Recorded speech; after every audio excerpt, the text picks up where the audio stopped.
Hi friends, இன்றைக்கி நம்ம சேலம் சமையலில் கம்பு தோசை எப்படி பண்ணுறதுன்னு பார்ப்போம். அதுக்கு முன்னாடி இன்னும் நம்ம சேனல் நீங்கள் சப்ஸ்கிரைப் பண்ணாமல் இருந்தீங்கன்னா சப்ஸ்கிரைப் பட்டன் அழுத்திட்டு பக்கத்தில் இருக்க பெல் பட்டன் அழுத்திடுங்க. நம்மளோட அப்டேட்ஸ் உங்களுக்கு உடனே கம்பு தோசை பண்ணுறதுக்கு 2 கிளாஸ் கம்பு எடுத்துக்கோங்க. அதை நல்லா வாஷ் பண்ணி ஊற வச்சிடலாம். கம்பு வந்து இப்போ பாருங்கள், தண்ணியில் ஒட்டாமல் திரியாக திரிஞ்சிருக்குது. இது நல்லா ஊறிடுச்சுன்னா நல்லா ஒட்டிடும். இப்போ பாருங்க, 2 கிளாஸ் கம்புக்கு 2 கிளாஸ் பச்சரிசி. நீங்கள் ஒரு அரை கிளாஸ் சேர்த்து கூட போட்டுக்கலாம். கம்பு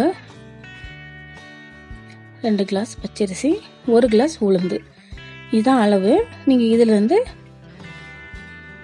கரெக்டாக கவுண்ட் பண்ணி எடுத்துக்கோங்க.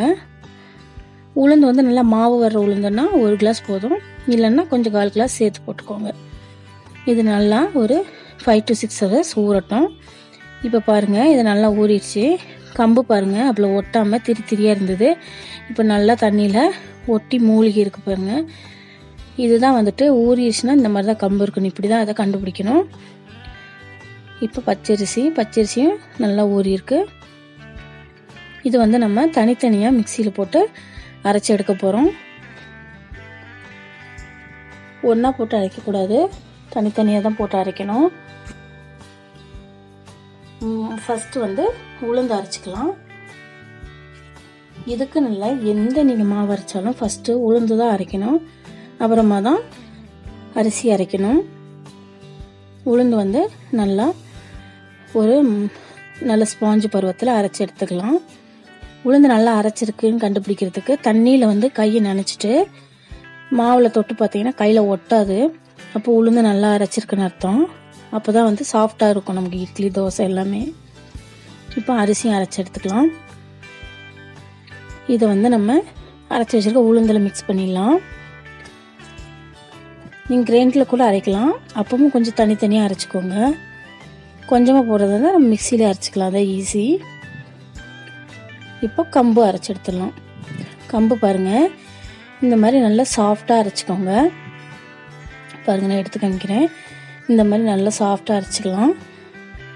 பாருங்கள், கம்போடு நல்ல மணம் வருது. இந்த மாதிரி எல்லாத்தையும் ஒன்றா போட்டு மிக்ஸ் பண்ணிடுங்க. அரைச்சதுக்கப்புறமா மிக்ஸ் பண்ணிவிட்டு உப்பு போட்டு நல்லா மிக்ஸ் பண்ணி வைக்க போகிறேன். இப்போ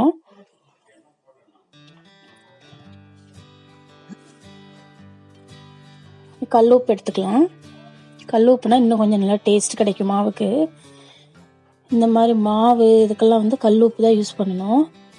நம்ம அர்ஜென்ஸுக்கு மட்டும் இந்த தூள் உப்பு யூஸ் பண்ணிக்கலாம். நல்லா மிக்ஸ் பண்ணிவிட்டு இது வந்து 8 to 9 hours நல்லா புளிக்கட்டும். மாவு எவ்வளோ நல்லா புளிக்குதோ அவ்வளோ கொஞ்சம் டேஸ்ட் நல்லாயிருக்கும். அதுக்காக தான்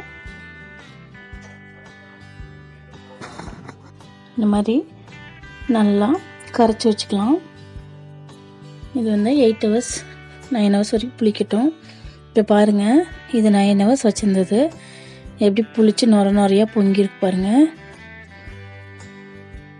இந்த மாதிரி புளிச்சு வரணும். மாவு நல்லா புளிச்சிருந்ததுன்னா அதோட மனமே நல்லா தெரியும். பாருங்கள், இந்த மாதிரி நுரையாக இருக்கணும். அப்போ தான் நல்லா புளிச்சிருக்குன்னு அர்த்தம். இது வந்து நம்ம நார்மல் தோசை வாக்குற மாதிரி வறுத்து எடுக்கலாம். கல் நல்லா காய்ஞ்சதுக்கப்புறமா நம்ம எப்பவும் போல் தோசை ஊற்றுற மாதிரி ஊற்றலாம். இந்த கம்பு வந்து நம்ம நல்லது உடம்புக்கு. நம்ம கூலாக தான் வாங்கி கடையிலலாம் குடிப்போம். இதுவே நம்ம தோசை வீட்லேயே செஞ்சு சாப்பிட்டோம்னா வாரத்துக்கு ஒரு தடவை சாப்பிட்டோம்னா ரொம்ப நல்லது உடம்புக்கு.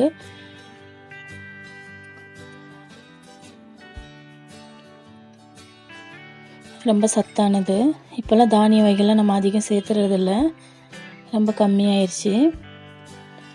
அதனால் நம்ம வாங்கி வச்சுட்டு வாரத்தில் வீக்லி ஒன்ஸ் இந்த மாதிரி தோசைலாம் செஞ்சு சாப்பிட்றது நல்லது உடம்புக்கு. குழந்தைங்களுக்கு கூட கொடுக்கலாம். இந்த மாதிரி தோசை சுட்டுக்கோங்க. இது வந்து இந்த மாதிரி கார சட்னி எந்த குழம்புனாலும் வச்சு கூட சாப்பிட்லாம், நல்ல டேஸ்ட்டாக இருக்கும். இது உங்கள் வீட்டில் நீங்கள் செஞ்சு பாருங்கள். இது உங்களுக்கு பிடிச்சிருந்துச்சுன்னா லைக் பண்ணுங்கள், கமெண்ட் பண்ணுங்கள்.